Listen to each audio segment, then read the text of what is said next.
வணக்கம் மக்களே, சற்றுமுன் கிடைத்த தகவல் ஒன்றை பார்க்க போகிறோம். விஜயுடன் கூட்டணி இல்லை, அதிகாரப்பூர்வ முடிவு, திடீர் தகவல். இந்த ஒரு தகவலை பற்றி தான் நாம் பார்க்க போகிறோம். தகவலை பார்ப்பதற்கு முன்னதாக நீங்கள் நம்மளுடைய சேனலுக்கு புதிய பார்வையாளர்களாக இருந்தீர்கள் என்றால் மறக்காமல் நம்மளுடைய சேனலை சப்ஸ்கிரைப் செய்து வைத்துக் கொள்ளுங்கள் மக்களே. தற்பொழுது சமீப காலமாக அரசியல் கருத்துக்களில் கூட்டணி பேச்சுவார்த்தைகள் மிகவும் ஓங்கி ஒலிக்க ஆரம்பித்து விட்டது. ஏனென்றால் தற்பொழுது இன்னும் 2 மாதங்களுக்கு முடிவில் அடுத்த வருடம் பிறக்கிறது. அதாவது 2026. அந்த வருடம் என்றாலே தேர்தல் களமான ஒரு வருடமாக மாறப்போகிறது. ஆரம்பத்திலேயே தேர்தல் வருவதன் காரணமாக அதற்கான பணிகளையும் அரசியல் கட்சிகள் தீவிரப்படுத்தி இருக்கிறது. இந்த ஒரு சூழ்நிலையில்தான் தற்பொழுது கூட்டணிகளையும் பார்த்தீங்கன்னா பேசிக்கொண்டிருக்கிறதன் காரணமாக ஆளுங்கட்சி, எதிர்கட்சி, புதிய கட்சி, மேலும் இதுக்கு முன்னாடி இருந்து தேர்தலை சந்தித்து வரும் தொடர்ந்து கட்சி என பல கட்சிகள் இருக்கிறது. இதில் குறிப்பாக விஜயுடன் கூட்டணி இல்லை என அதிகாரப்பூர்வ ஒரு முடிவை பார்த்தீங்கன்னா வெளியிட்டிருக்கிறார்கள். அதாவது யார், எந்த கட்சி அப்படின்னு கேட்டிங்கன்னா தவேக, காங்கிரஸ் இடையே கூட்டணி உருவாகும் என அண்மை காலமாக அரசியல் களத்தில் பேசப்பட்டு வந்தது.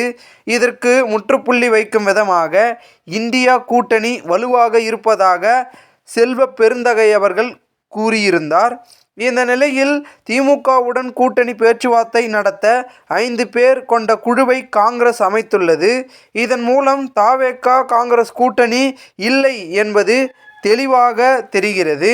மேலும் இந்த ஒரு சூழ்நிலையில் தற்பொழுது தவேகவுடன் கூட்டணி பேச்சுவார்த்தை பார்த்தீங்கன்னா இருந்ததாக சொல்லப்பட்டது ஏற்க முடியாது என்பதனையும் பார்த்தீங்கன்னா காங்கிரஸ் தரப்பில் சொல்கிறாங்க. இது மட்டும் இல்லாமல் திமுக கூட்டணியில் இருக்கக்கூடிய எந்த கட்சியும் தவேக பக்கம் செல்லாது அப்படின்றது திமுகவினர்கள் ஒரு பக்கம் அரசியல் வட்டாரத்தில் பேசிக்கொண்டிருக்கிறார்களாம்.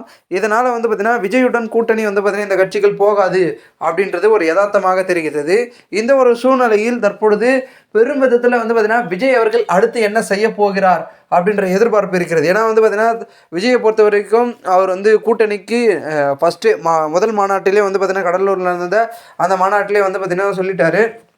என்னன்னா விழுப்புரத்தில் விக்கிரவாண்டியில் நடந்த அந்த மாநாட்டில் கூட்டணி, அதாவது ஆட்சியிலும் பங்கு, அதிகாரத்திலும் பங்கு அப்படின்றத குறிப்பிட்டு சொல்லிட்டாரு. இந்த ஒரு சூழ்நிலையில் யார் வேண்டுமானாலும் வரலாம் அப்படின்ற ஒரு எதிர்பார்ப்பு அவர்கள் பக்கம் இருந்தாலும் மக்கள் என்ன முடிவு எடுக்கிறார்கள் அப்படின்றது இருக்குது. ஏன்னா விஜய் அவர்கள் அமைதியாக ஒரு சைலண்ட் சர்வே எடுத்துகிட்டு இருக்காரு. நம்ம தவேக கட்சி எந்த அளவுக்கு ஆதரவு மக்கள் கொடுக்குறாங்க, யாருடன் சேர்ந்தால் நம்ம வெற்றி பெறலாம் அப்படின்ற ஒரு முழு சர்வே எடுத்திருக்காங்க. ஸோ அதை நடந்து முடியத்துக்கும் தவேக பார்த்திங்கன்னா அடுத்து இந்த பிரச்சாரம் டிசம்பர் 4ஆம் தேதியிலேருந்து துவங்க போகிறாங்க. ஸோ அதுக்கும் பார்த்திங்கன்னா ஒரு பெரும் விதத்தில் இருக்கும் அப்படின்னு சொல்லப்படுகிறது. அதனால் பார்த்திங்கன்னா தவேக இனி வரக்கூடிய நாட்களில் கூட்டணியும் சரி, தேர்தலை சந்திக்கக்கூடிய ஒரு களமும் சரி, புதிய ஒரு மாற்று ரீதியான களம் காண்க போகின்றது தவேக அப்படின்னு சொல்லப்படுகிறது. பொறுத்திருந்து பார்ப்போம் என்ன நடக்கிறது என்பதை. மேலும் இந்த ஒரு தகவலை குறித்த பொதுமக்கள் உங்களுடைய கருத்துக்களை கூறுங்கள். இது போன்று நீங்கள் அரசியல் சார்ந்த நிகழ்வுகளாம் தினசரி தெரிந்து கொள்ள சேனலை சப்ஸ்கிரைப் பண்ணுங்கள். நன்றி, வணக்கம்.